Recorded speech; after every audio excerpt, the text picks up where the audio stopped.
जी की आत्मा अदानी में है। तोता कहीं बैठा है, राजा कहीं बैठा है, और बहुत समय के लिए सारी की सारी ऑपोजिशन राजे पे अटैक कर रही थी।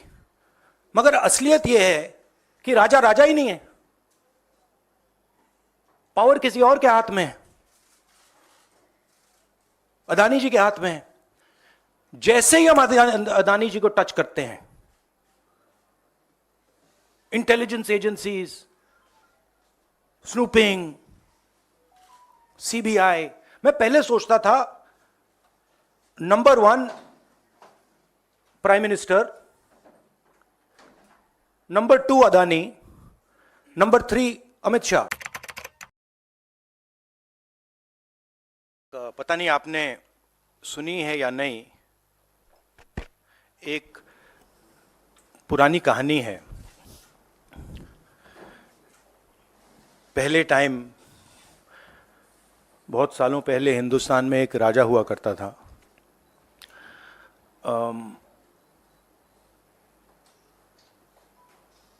उसके खिलाफ सारे लोग खड़े हो गए थे। पूरी जनता, सारा का सारा ऑपोजिशन उन पर आक्रमण कर रहा था, और वो टेफ्लॉन जैसे थे। उन पर जितना भी आक्रमण करो, कुछ होता नहीं था। तो थोड़े साल बाद जो ऑपोजिशन के लोग थे, जो उसको रेजिस्ट कर रहे थे, वो बाहर एक ऋषि बैठा रहता था, उसके पास गए। उसने कहा कि बताइए, हमें बात समझ नहीं आ रही है। हम इस राजा पर 24 घंटा आक्रमण करते हैं, जनता इसके खिलाफ है, कुछ होता ही नहीं है। जितना हम इस पे आक्रमण करते हैं, ऐसा लगता है कि हम गलत जगह तीर मार रहे हैं। तो ऋषि ने कहा, वो काफी नॉलेजेबल था, तो उसने कहा देखिए, एक्चुअली बात क्या है, ये जो राजा है, इसकी आत्मा इसके अंदर नहीं है। इसकी आत्मा वहां पे पीछे एक छोटा सा घर है, वहां पे एक पिंजड़े में एक तोता बैठा है। इसकी जो आत्मा है ना, वो उस तोते के अंदर है। उस तोते को जाके आप पकड़ लीजिए, राजा खत्म हो जाएगा। बहुत इंटरेस्टिंग कहानी है, क्योंकि नरेंद्र मोदी जी की आत्मा अदानी में है। तोता कहीं बैठा है, राजा कहीं बैठा है, और बहुत समय के लिए सारी की सारी ऑपोजिशन राजे पे अटैक कर रही थी। मगर असलियत यह है कि राजा राजा ही नहीं है, पावर किसी और के हाथ में है, अदानी जी के हाथ में है। जैसे ही हम अदानी जी को टच करते हैं, इंटेलिजेंस एजेंसीज, स्नूपिंग, सीबीआई, मैं पहले सोचता था number 1 prime minister, number 2 Adani, number 3 Amit Shah. Actually ये गलत है। Number 1 Adani, number 2 prime minister, number 3 Amit Shah. अब हिंदुस्तान की पॉलिटिक्स हमें समझ आ गई है, और अदानी जी बच के नहीं निकल सकते, क्योंकि अदानी जी को हमने ऐसे घेरा है, तोते को हमने ऐसा पकड़ा है कि वो बच के नहीं निकल सकता है। और इसीलिए सारा का सारा हो रहा है डिस्ट्रैक्शन पॉलिटिक्स, कि देश की निगाह, ऑपोजिशन की निगाह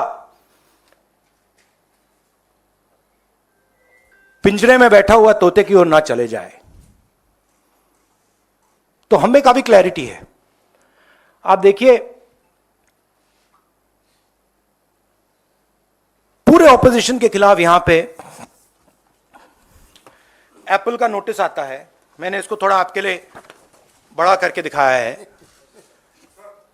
देखिए अच्छी तरह देखिए, ये तोते का काम है, राइट? इसमें लिखा है Apple believes you are being targeted by state sponsored attackers who are trying to remotely compromise the iPhone associated with your Apple ID.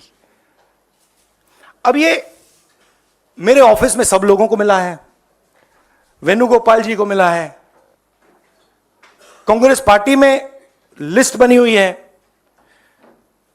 Pawan Khera, Supriya, Sitaram Yechury, Akhilesh Yadav, Priyanka Chaturvedi, Mahua Moitra, Raghav Chadha, TS Singhdeo, list है। और ये सारे के सारे किसी ना किसी तरीके से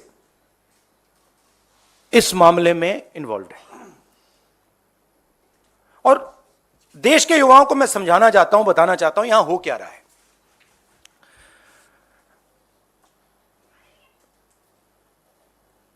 आपका ध्यान कभी इधर ले जाते हैं, कभी उधर ले जाते हैं, कभी इधर ले जाते हैं, आपके दिल के अंदर गुस्सा पैदा करते हैं। और जब आपके दिल में नफरत आती है, गुस्सा आता है, जो आपका भविष्य है, जो इस देश की पूंजी है, जो इस देश का धन है, उसको उठा के ये लोग ले जाते हैं। अदानी जी को हिंदुस्तान के पोर्ट्स पकड़ा दिए, हिंदुस्तान के एयरपोर्ट्स पकड़ा दिए।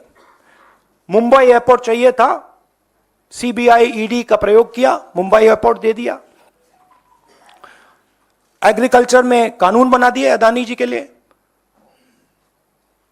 फूड ग्रेन्स की स्टोरेज उनके हाथ में, इंफ्रास्ट्रक्चर उनके हाथ में, आप सड़कों पे चलते हो, सीमेंट उनके हाथ में।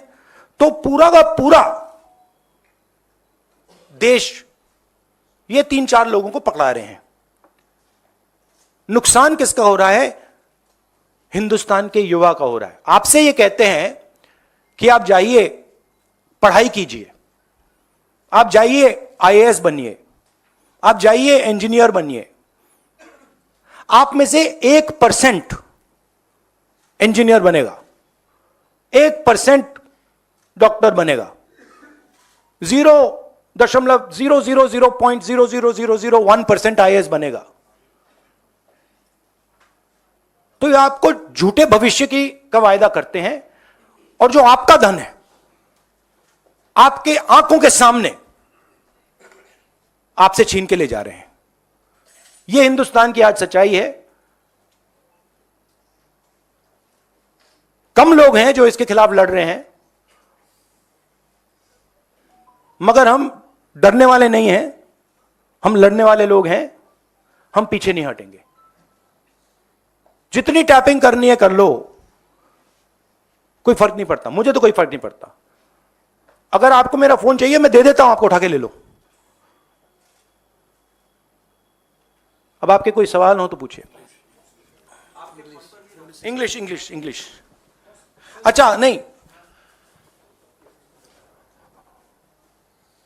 हिंदी में थोड़ा एक लाइन और।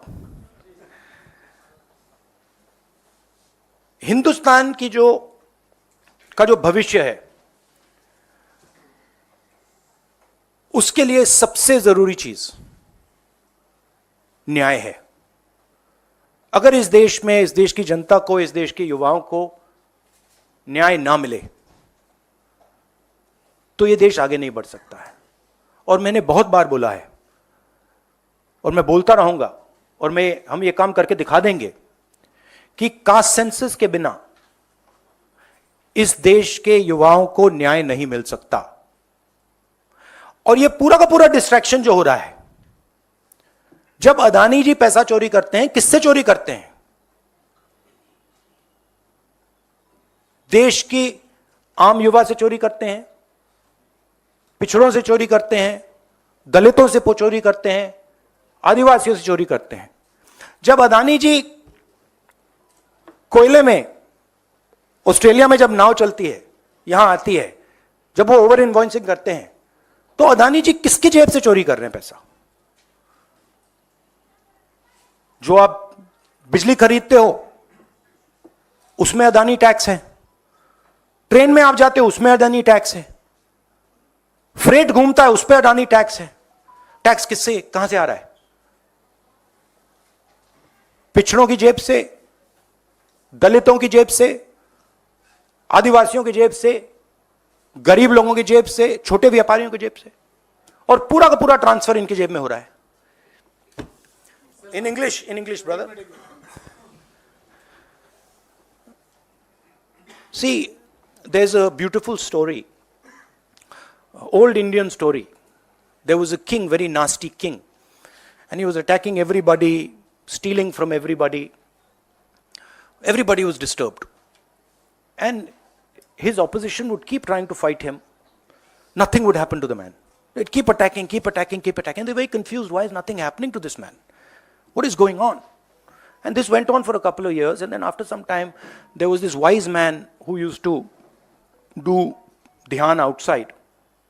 And so they went to him and they said, what is going on? We keep attacking this man. Every day we attack this man, nothing happens to this man. And the gentleman said, look, the reason is that this man's soul is actually somewhere else. The frame, the image is of the king.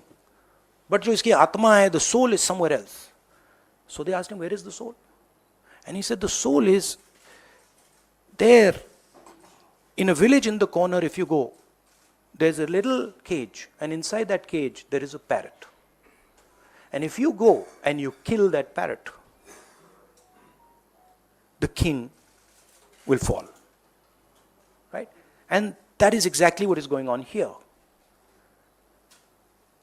Mr. Narendra Modi's soul is Mr. Adani. Right? And no matter how much we attack Mr. Narendra Modi, it doesn't have an effect. Because the soul is somewhere else. And now we've understood this. We've understood that the soul is there in the parrot, and now we are attacking the soul.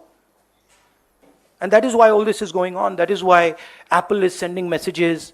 Your phone is being targeted by state-sponsored attackers. Right? I used to think that, there's a ranking. People say, press people say, number one, number two. Number one, Mr. Modi. Number two, Mr. Amit Shah. And actually, the ranking is slightly different. It's number one, Mr. Adani. Number two, Mr. Modi. Number three, Mr. Amit Shah. The country will soon realize that the Prime Minister is employed by Mr. Adani and works for Mr. Adani. Right? The examples of this are clear. Bombay Airport that is owned by somebody else. State-sponsored agencies attack the owner. He surrenders the airport to Mr. Adani. Mr. Adani is over-invoicing coal from Australia. It leaves Australia, it arrives in India, the prices doubled. No inquiry. Nothing. No ED, no CBI, nothing. Who's paying for it? When we are using electricity, poor people of this country using electricity, we're giving Adani tax. We're going in the railways, we're giving Adani tax. So it's very clear what is going on. Right? The wealth of the Indian people is being stolen from them. They are being divided.